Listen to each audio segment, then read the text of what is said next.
Sa simula ng kabanata, makikita sina Dragon Lord at Sword Lord na nag-uusap sa gilid ng bangin sa eksaminasyon noon. Itinala ni Dragon Lord ang lahat ng pag-uusap nilang dalawa sa isang notebook na ibinigay niya kay Enon. Hawak ang notebook, ang mukha ni Dragon Lord ay nagbago at naging seryoso, na tila may sarili siyang iniisip. Pagkatapos ng ilang sandaling pag-iisip, sinabi ni Dragon Lord, "Talagang kahanga-hanga ka. Miyembro ko na siya. Pero gusto mo pa rin siyang ibahagi ko bilang isang mutual na disipulo." Natawa si Sword Lord nang marinig ito. "Huwag kang maging makitid ang isip. Ang panghuling layunin nito ay para sa kapakanan ni Theo, hindi ba? Hindi mo tatanggihan ang alok ko, tama ba? Sigurado ako na alam mo na naakit na ni Theo ang mga inaasahan ng iba.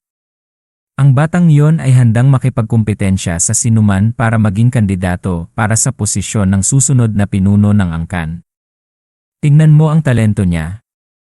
Ang bilis ng paglago niya ay hindi pa nangyayari dati. Ibig sabihin din nito na malapit na niyang makaharap ang isang pader, isang hadlang na kinakaharap ng sinumang gustong sumulong ng higit pa kaysa sa ordinaryong tao."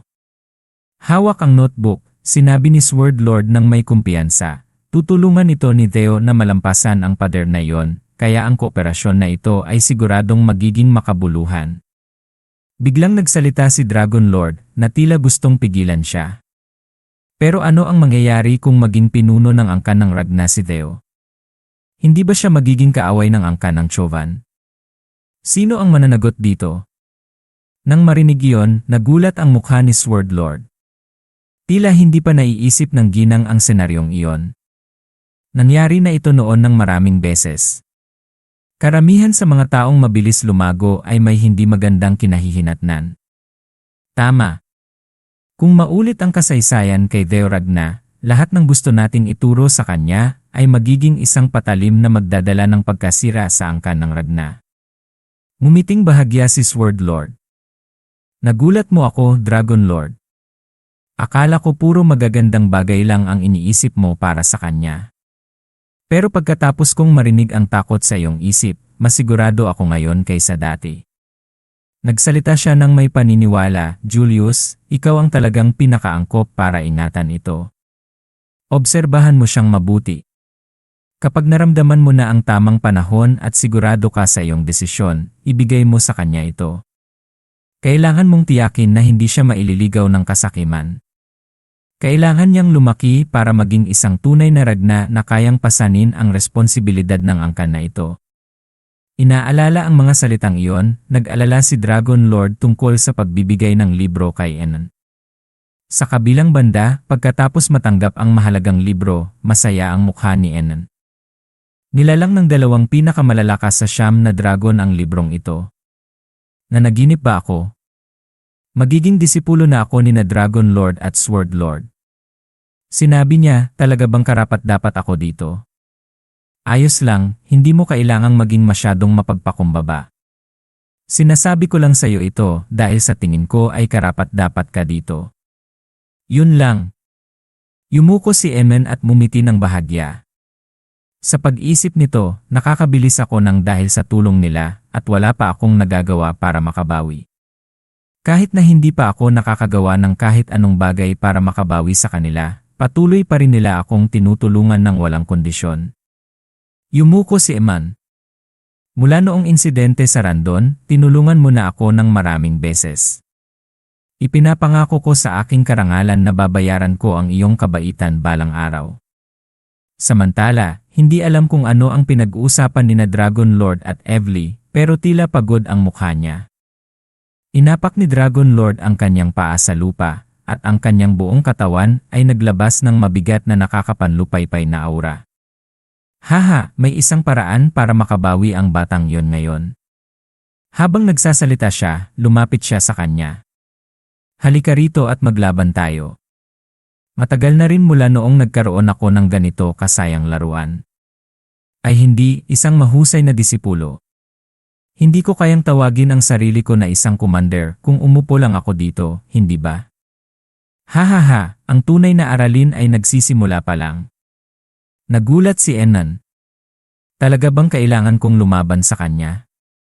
Sumugod siya ng may buong lakas, at umalingaw-ngaw ang tunog ng banggaan sa buong lugar. Magaling, mas mabilis pa.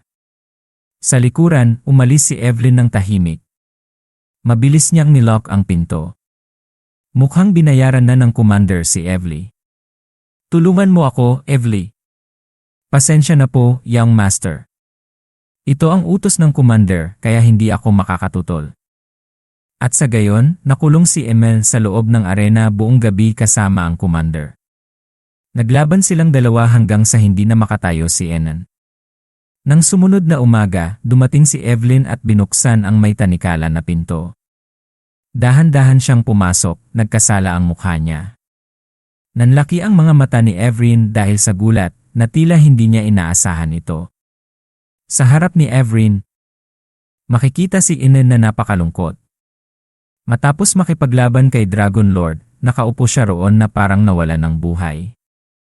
Young Master Deo, ayos ka lang ba? Dahan-dahan siyang lumapit sa kanya nang may nakakaaliw na boses. Sa tingin ko, sumobra ang commander sa pagkakataong ito. Sumobra lang.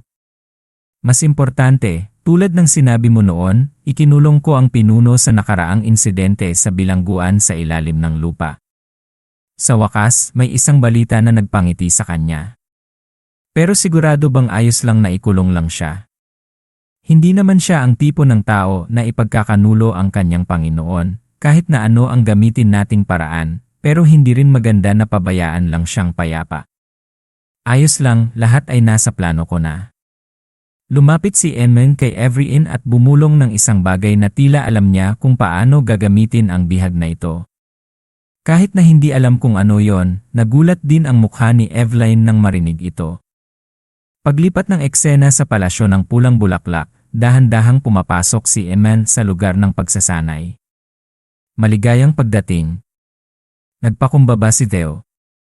Isang karangalan para sa akin na makita ka, ginang ng palasyo ng pulang bulaklak. Dahan-dahang bumaba si Sword Lord, napakagarbo. Matagal na kitang hinihintay. Natanggap mo na ba ang regalong inihanda namin ni Dragon Lord para sa'yo? Magalang na sumagot si Emen nang may mahinang boses, maraming salamat po sa inyo. Malaking tulong po sa akin ang libro. Nang marinig ang sagot na gusto niya, gumamit ang ginang ng panloob na lakas para kunin ang isang tabak na nakalagay sa lugar ng pagsasanay. Agad siyang tumalon diretsyo sa lugar kung saan nakaluhod si Emen. Ang buong espasyo ay napuno ng mga bulaklak na kumakalat, na parang nasa bundok hua. Ang mga paa ni Sword Lord ay dahan-dahang lumapag ng may kaelegantehan, at isang malalim at banayad na boses ang nagsalita, masaya akong marinig yan. Habang nagsasalita siya, dahan-dahan siyang lumapit kay Enan. Gusto kong ipagpatuloy ang pagtuturo sa iyo tungkol sa mga pamamaraan ng espada na madaling makaligtaan ng iba. Iyon ang pinagmulan ng espada, ang ugat ng lahat ng paglago sa hinaharap. Magsisimula tayo dito at tatapusin ito sa. Gusto kong pag-usapan ang tungkol sa kung paano mamukadkad ang bulaklak sa pamamagitan ng espada. Itinutok ng ginang ng palasyo ng pulang bulaklak ang tabak sa direksyon ni Emen. Ngayon, tatanungin kita muli. Deragna, gusto mo ba talagang maging disipulo ko, ni Sword Lord? Bago ko sagutin ang iyong tanong, maaari ba akong magtanong? Ang tinutukoy mo ba ay nagtatanong ka bilang isang Sword Master? Nagulat si Sword Lord sa sagot na yon. Oho, hindi ko inaasahan na alam mo ang sikretong alam ng kakaunting tao. Itinanim niya ang tabak sa lupa at nagsimulang magpaliwanag. Hindi ko tatanggihan yon.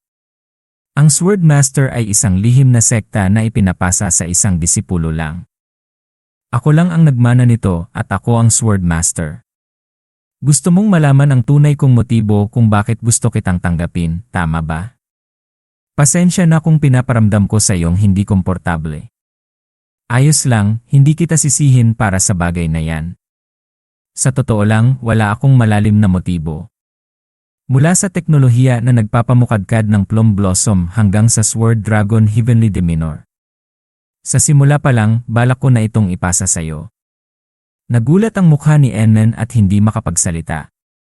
Totoo ba ang sinasabi niya? Paglipat ng eksena sa isang sandali pagkatapos, dahan-dahang naglalakad si Emmett palayo sa palasyo ng pulang bulaklak. Sa magkabilang panig ng kalsada ay mga puno ng bulaklak na may eleganteng kulay rosas at napakaganda. Biglang may tumawag na boses mula sa kung saan na nagpatigil kay Emmett. Narito ka pala. May isang taong nakatayo mula sa malayo na nagsasalita sa aroganteng boses. Ikaw ang baguhan ng White Armor Dragon Knights, Deoragna, hindi ba? Lumingon si Emmett. Hindi ka rin masama para hayaan kang bulihin ng mga taong ito. May problema ba? Sumimangot ang mukha ng kapitan. Ganito ka ba sumagot?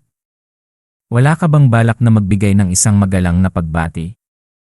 Ngayon na ikaw ay isang tao na mula sa palasyo ng pulang bulaklak, isang disipulo sa ilalim ni Sword Lord, dapat alam mo kung paano gumalang sa mga nakatatanda kahit kaunti, hindi ba?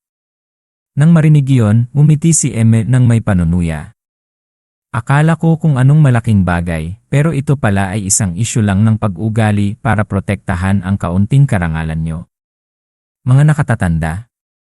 Hindi ka naman nakatataas sa akin, kaya bakit ko kayo gagalangin? Ano? Galit na galit niyang sinabi matapos siyang asarin ni Emmett. Ano? Hindi kami nakatataas sa'yo. Disipulo ka na ng ginang ng palasyo ng pulang bulaklak. Hindi ka ba nakababata sa amin? Tumigil si Emmett. Tila nawala na siya ng pasensya sa mga bobo na ito. Mukhang may maling akala kayo tungkol sa isang bagay. Ang imbitasyon na maging disipulo ni Sword Lord tinanggihan ko. Nang marinig iyon, nagulat ang mukha ng nakatataas. Tinanggihan niya. Paano mangyayari yon?